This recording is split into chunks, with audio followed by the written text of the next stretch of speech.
Welcome back, everyone. Michael here with Offshore Citizen. Today I'm going to discuss with you one of the most exciting new programs, I would say, that is hitting the world. We heard about it last year, but it was only passed through the government in the late 2022 and coming into effect in 2023, and therefore I figured I would revisit and discuss it. And this is the ability now for you to go and live and work in what is considered to be the top digital nomad destination in the world, and a variety of others with potentially really low tax and a lot easier process than you used to have before. And this is, of course, the country of Spain. Spain is really fantastic. Valencia was rated #1 in typical digital nomad lists. You're talking about, 3 of the top 5 places that are considered top by people are in Spain. There's lots of people, I think, who would prefer to be in Spain versus Portugal. Portugal was really popular over the last couple of years, and Spain was less so, mainly because of the tax treatment. But now you have potentially a better tax treatment for a lot of people, certainly in kind of a more legitimate way in Spain, that is coming into effect. And so I'm going to talk to you today about their digital nomad visa and what their new Startup Act is all about. So let's dive in. Before we do, if you haven't already, please hit the subscribe button, hit the little notification bell. Thank you for being with us here. Very nice to have you around. If this is your first time here, I'm Michael from Offshore Citizen. We are some of the foremost global experts on international tax, on asset protection, on residencies, citizenships, relocating abroad, etc. If you would like help with any of those things, optimizing your global tax, creating a plan B, relocating abroad, etc., please reach out to us. You can book a call with me, calendly.com/Michael-Rosmer. There's a link in the description below, or send a message through offshorecitizen.net. Okay, so very quickly, what is this all about? So first of all, it is not actually officially called a digital nomad visa, but is effectively a digital nomad visa. Okay, so this will allow people to go and have a 1-year permit, supposedly extendable, potentially up to 5 years. There's some ambiguity about a few elements of it at this point in time. One of the suggestions was that it will be 2 years and then 2 years for 5. There's one suggestion that it could be rolled into a 3-year residency permit, and that would be kind of interesting for a bunch of different people. But the bottom line is you can get a 1-year residency permit that is renewable. Now, in order to do this, a variety of things must be true. First of all, you need to be in a situation where you earn 2,100 euros or more. Typically, more is better because you can kind of have some margin of safety. You need to be able to show a history of that over the last year. Okay, so you have to have a year of previous income where you can show at least 2,100 euros per month, which is double the minimum wage in Spain. And so that's kind of your first criteria that is important here. Okay. The second criteria that is important is you need to have medical insurance for your time there. Not really surprisingly, they don't want to have you come in and be supported by their system, so you're going to have your own medical insurance. Fair enough.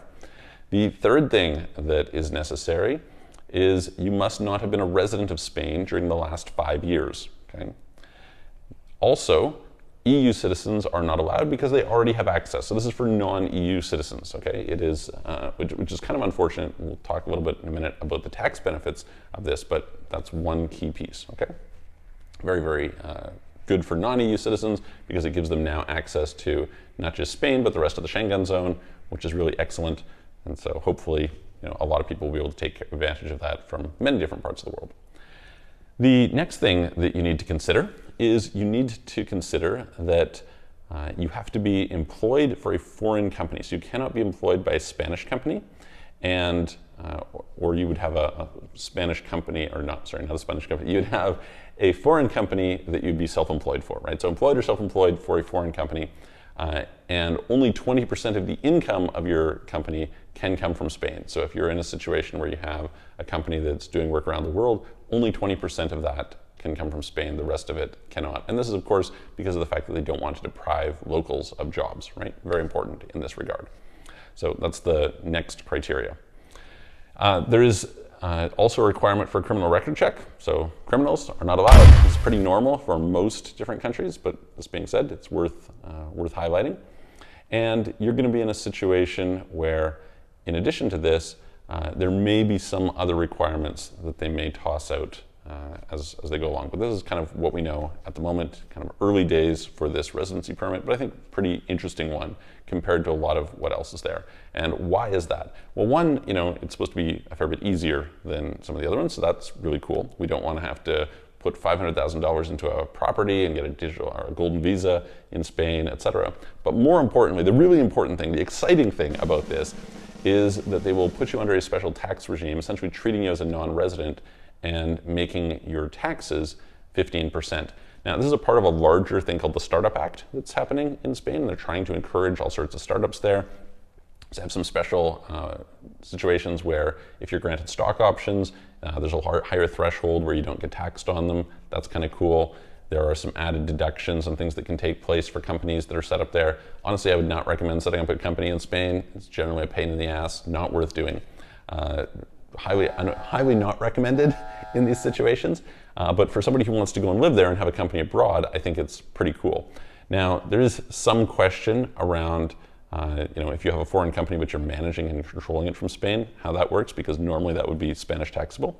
Certainly, if you spend over 183 days in the country, you will be taxable in Spain, so you have to file accordingly. But I think a lot of people would be quite happy to pay 15% as opposed to, this puts that at the lower end of the European Union and frankly the lower end of the world in terms of what you can get. And this is personal income, so that's really cool. There is some also unclarity because they've talked about you'll be part of this non-resident regime. And so I've talked before about the Beckham Law. You can check out our video on that. And under that, foreign investment income is not taxed. So a little unclear at the moment whether foreign investment income would maybe be excluded because you're considered a non-resident under this.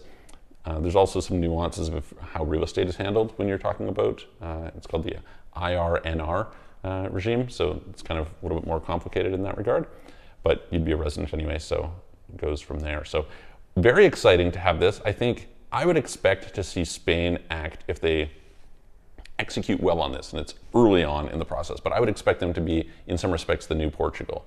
Portugal has attracted a lot of people. There's a lot of good reason for that. However, Spain, I think, has a lot of appeal, but their taxes have been just horrific. This tax regime, notably, is only for 4 years. Okay, so the NHR in Portugal is for 10 years. We have a bit of contrast there.